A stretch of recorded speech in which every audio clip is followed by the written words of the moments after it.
and I am a 22-year-old entrepreneur who currently specializes in the beauty industry, e-commerce, and investing. And this is my first and weekly series called Cash Flow Mondays. So every week we will be posting videos about finance and basically implementing different steps that will change your life and change your financial status. Before I get into the video, I do want to put it out there that I am in no way affiliated with the finance sector. I am not a financial advisor, nor am I affiliated with banking or anything of the sort. I'm just a young woman on a financial journey, and I want to take you with me. So today we're going to be talking about 5 habits of successful people. Before we get into the video, I do want to put it out there that I have personally implemented all, if not majority, of the steps that we're going to talk about today. And in the space of a year, I can genuinely say that I have noticed significant change in my financial status. So let's get straight into the video.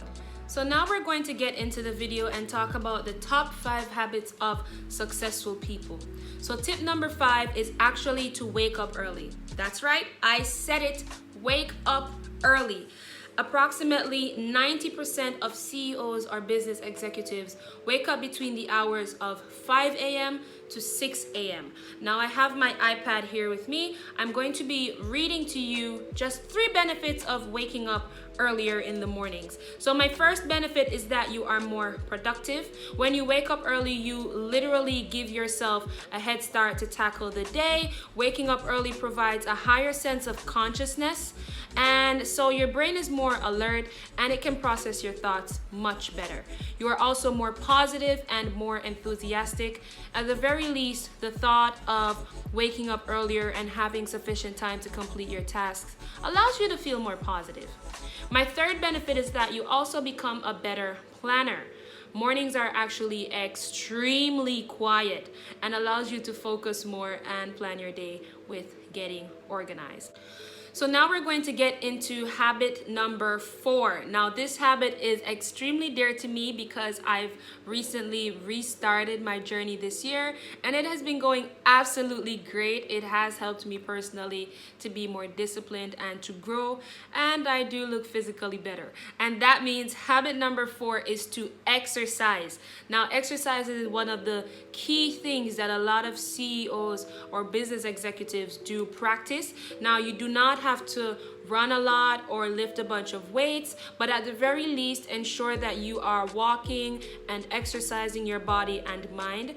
Exercising also tests your limits. Now developing the discipline to work out and actually seeing rewards will allow you to practice discipline much more, and you will actually bring that attitude into the workspace and into the business world overall.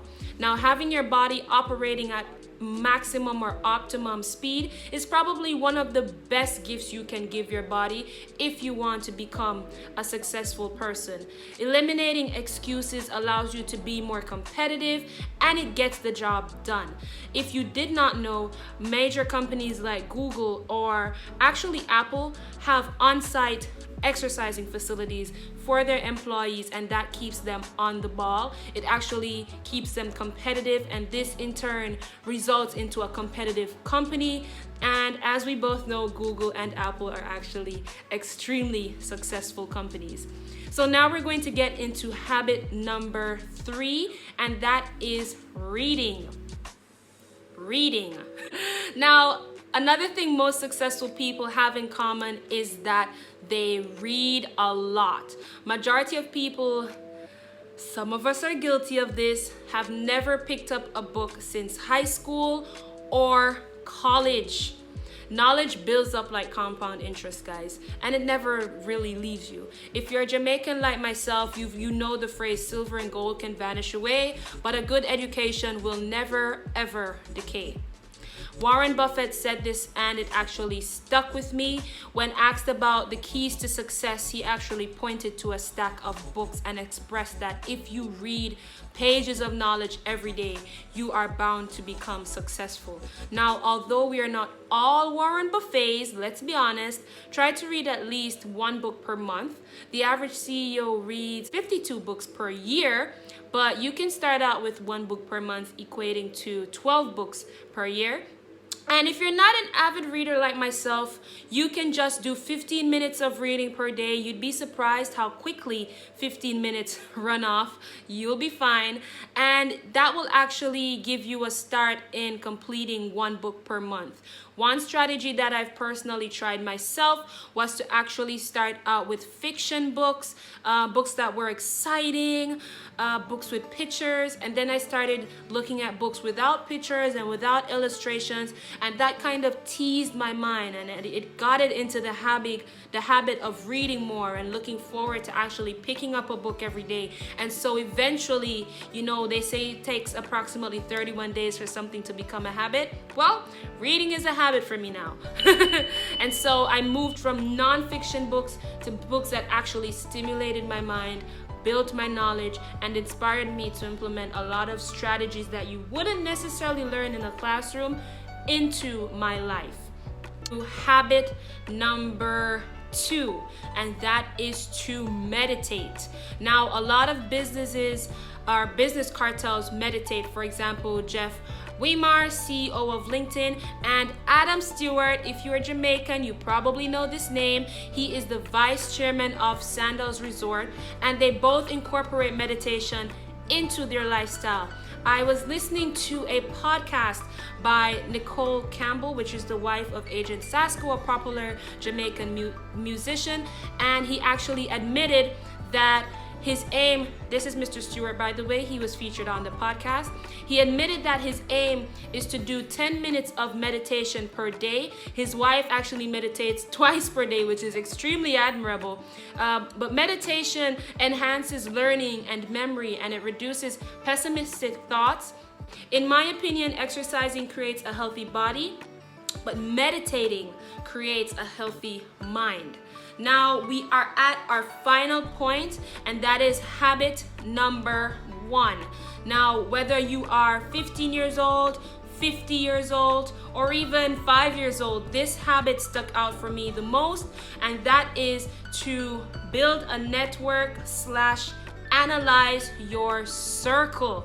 Now, a lot of us have friends or family or people in our lives that don't necessarily add value to the vision that we seek to achieve. And for me personally, what I usually do every couple of months, I go on my WhatsApp or I go on my iMessage, whatever is preferred to you, and I look at my top 5 conversations. Now, we all know WhatsApp and iMessages, they sort conversations by recent activity, and majority of us really do talk to the same people every single day. Now, if you look at the top 5 conversations in your WhatsApp, these are people that you communicate with on a daily basis. Guys, a daily basis. Now, what I want you to do, you can maybe pause this video if you'd like, but you can go on your WhatsApp or your iMessage and look at these top 5 people and ask yourself, how are any of these 5 people adding value? Are these people that are helping me to grow? Are these people that are pushing me to do better, to become a better version of myself? And most of us will actually find that at least 2 or 3 out of the 5 are actually taking value and not adding value to our lives. So I want you to look at your circle. Growing up, again, Jamaican, I was always told, show me your company and I'll tell you who you are. And on this journey, I can personally say that I have lost a lot of friendships, not because I no longer wish to speak to them, but I mean, looking at where I want to go and the type of discussions that they wanted to have, I realized that maybe this friendship isn't for me anymore. I wish you all the best, but after a while we just drifted apart. But yeah, I want you to look at your conversations. The next thing I want you to do is to think about your network. Now, as a business owner myself, one of the most important tips that someone told me was to get out there. You cannot be a successful person and stay within the 4 boundaries of a wall, aka your home or your cell phone. Now, for me, some suggestions that I have are to attend workshops, attend conferences, and your greatest advantage, again, is social media. Now, personally, for me, in terms of attending workshops or conferences, again, with the whole friendship situation, I've had friends say to me, oh, you spend so much money on a conference. Why would you take so much money and spend on a conference? What are you getting out of that conference? But then these same friends would spend the same money or more to attend a party, to attend a vacation weekend, which is something we have out here in Jamaica. It's called Dream Weekend.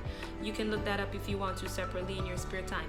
But I mean, when it comes on to priority, you find that most people don't really like to prioritize. They say they want to improve themselves, but they don't necessarily prioritize. Now, I'm not saying do not go to any parties. I would never ever tell anybody to do that. All work and no play makes Jill a very dull girl. But at some point you have to invest in yourself, and majority of these workshops and conferences actually have a significant amount of content that you actually can take away for just a small fee, and you do get food majority of the time. So, you know, go to a conference 1 or 2 times. The other thing is to utilize your social media to your advantage. Follow people in your industry that you aim to be like. Follow people that you think are role models, and filter your timeline. Now, we all know based on who we follow, it determines what comes on our timeline. You know, you can unfollow a few gossip pages, unfollow some of these influencers that the only reason you follow them is to keep up with their relationships or their sex lives or whatever it is they're doing with their lives.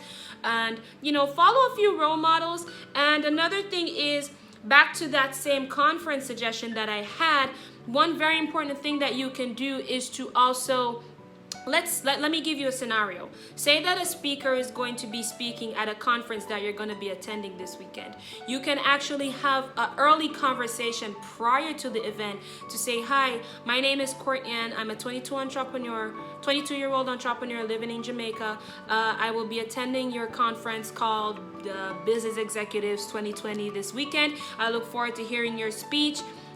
If you do have any, I do have a few questions for you, like maybe about your journey, what motivates you, and you know, something along that line. If you're bold enough, you can also invite them to coffee, just to kind of have like a conversation, just to touch base with them. Or if you're not that bold, you can just stick to the DMs and then tell them that you're looking forward. And guess what happens? Let's say this weekend the conference actually takes place. After that conference, you can go and say, hey, my name is Courtney. We spoke this week on Instagram. And believe you me, a lot of these people or speakers actually remember you. And that sets the tone for what? A business relationship. So again, learn how to network, guys. Put yourself out there. Ask questions. Do not be afraid to speak. You know, I do know that a lot of these professionals shy away from having conversations with people, but majority of them don't. And you'd be surprised how many of these business relationships turns into friendships. So again, let's go over it. Looking through your WhatsApp or your messages, attending workshops or conferences, filtering your social media, DMing or messaging prospective mentor. My final tip under networking/analyzing your circle is to filter your content. So let's go over our top 5 habits. We're at the end of our video. So habit number 5 was actually to wake up early. Habit number 4 was to exercise. Habit number 3 was to read. Habit number 2 was to meditate, and habit number 1 was to, you know, build your network and analyze your circle. So let's keep the conversation going in the comment section. Tell me any other type of topics that you'd like me to talk about on this weekly financial series. We will be doing these type of videos, you know, once per week. I look forward to talking to you guys again next week. Thank you so much for watching. If you have any questions, again, feel free to ask in the comment section. You can find me on social media at Courtney.w if you want to have a more personal conversation with me. And in addition to that, if you do like this video, if you do have a friend that you think needs to hear this, feel free to like, comment, and share. And most importantly, subscribe.